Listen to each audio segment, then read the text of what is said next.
It's ladies like what? It must be Sarah on the mic. We're sweet little Holly, got the sugar, got the spice. We're keeping us tight, we're guests on the night. Linked up with Urban Spirit Studios. That's right. And I'm not a rookie on this all-star team. Me and Holly get you hooked like we're fishing for green. This is home, never leaving us talent alone. Yes, it is my city, it's my throne. And with work as well, what I find with regards to like traditional roles, because obviously we're speaking like about lots of different sort of things, but I was doing bricklaying last year. Yeah. So I was learning that as I wanted to go out into the work. Show us your pecs. Show us your pecs. My pecs. My Biceps, the seps. God, mine are absolutely terrible. That is awful. The pecs, I love pecs, that. The seps. Show us your pecs. Show us your seps. Honestly, highly admirable though. I wish I could.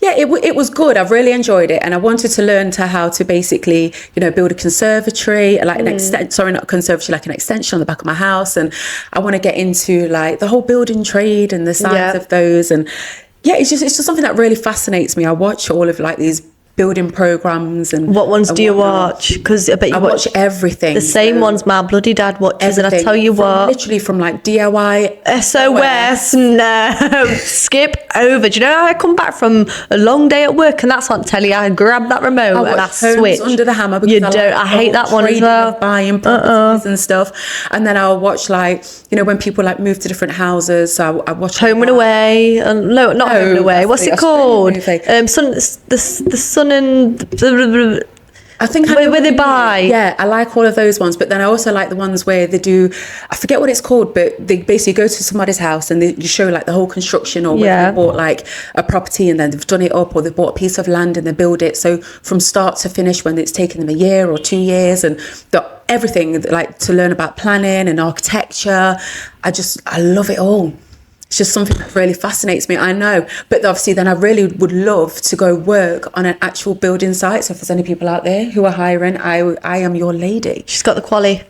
I do. She's got the qualies. Basically with it though, you need to work on site to get the full qualification. So that's why I kind of put it on hold at the moment, because I got this job, But that's just mental that you've done that, because for me, growing up as a female, bricklaying, I would never even assume that to be a possibility for me. That would never even be a thought, not even an afterthought, because it's like, why would I be a bricklayer? I'm a female.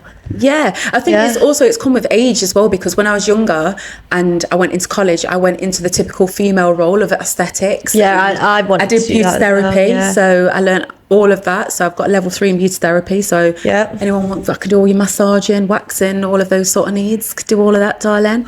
We'll so I literally went from one extreme to another. Yeah.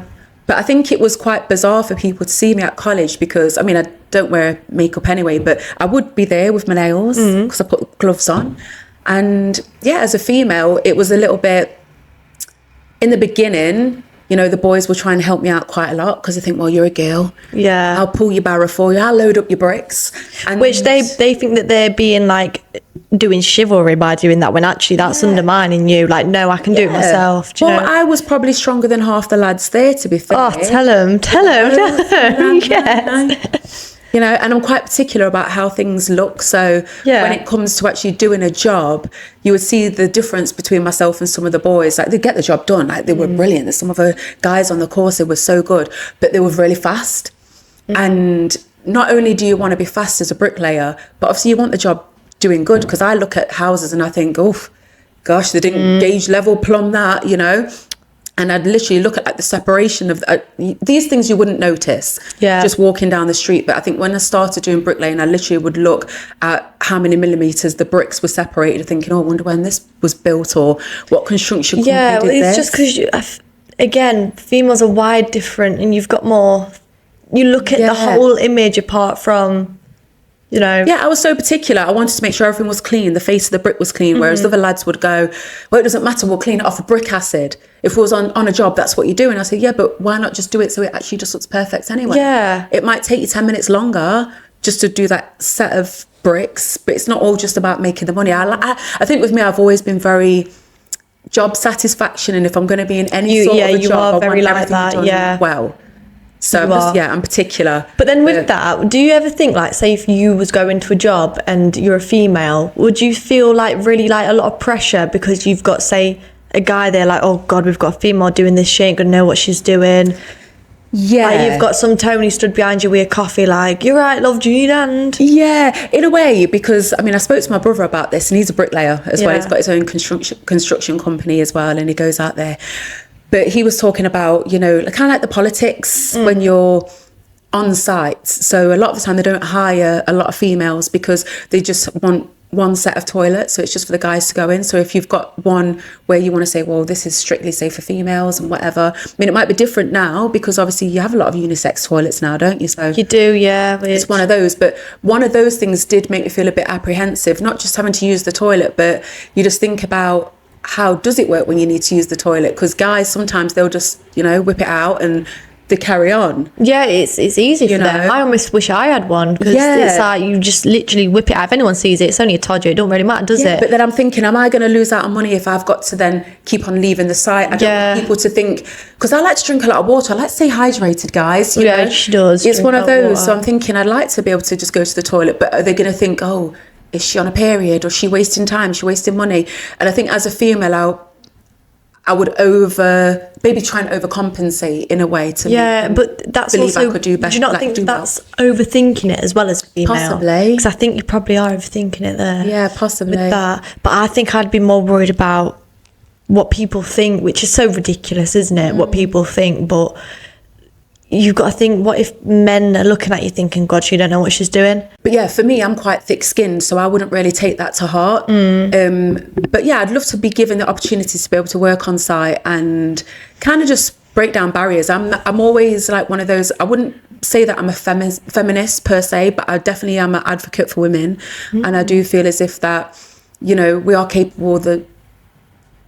so capable at lots of different things that we shouldn't be put into boxes. Oh, definitely. And I think that goes for men as well, because I was a fashion student and there was about 4 men on my course.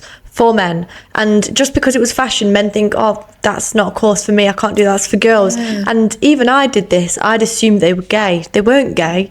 And when you look at the history of fashion and stuff, most of the top names, they're all men.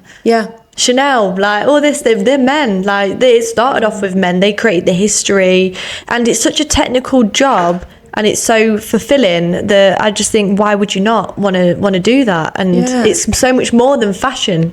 But I think a lot of them missed out on it because it was a sort of a job that they felt they couldn't do because they were men. Yeah, I do feel now though that the time is changing and things are open so much more. I do feel like we have a little bit of the sort of like, not stigmatism, but I feel, you know, because there are so many rules in place that some people feel as if they can't be openly speak about certain things. So I do feel like there should be more men in certain industries and more women in certain industries, but just because they're capable of doing it. Exactly, not because of the gender. Because they feel as if we have to tick a box nowadays. So it is opening doors because people are having to tick boxes, but I think it should not just be based on that. We should just be able to come through just because we are capable and that we're good. It's based on your skills, not whether you are a man or a woman. It's based what skills have you got, what do you enjoy, what do you want to do, and how are you going to be successful in your life.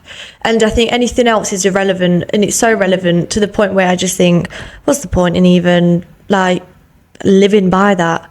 Because I'd hate to be a man and my main passion is like creativity in the media and like fashion publication, or be a woman and be like, I really, really enjoy like a hands-on job that I'm going to earn good money from, but feel like because of my gender, I'm going to be worried about being stereotyped as gay, for one, or being judged, or I feel like that's not even an option. Like you're not capable. Imagine like you turn up to, you know, they've rang somewhere to get a plumber to come, and you turn up with your lashes, your hair, your nails. Maybe about 5 foot nothing, you know, 10-year-old boy body as well. God, do you know what I mean? And you're like, hi, you know, I'm Holly, come to fix your toilet. They won't let me in. They go, is your dad coming to help you or something? Like, and it shouldn't be like that. It should just be literally, come on in then, do you want a cup of tea? Like what do you want to drink? Nothing from your house, thank you very much, but I'll get on with my job.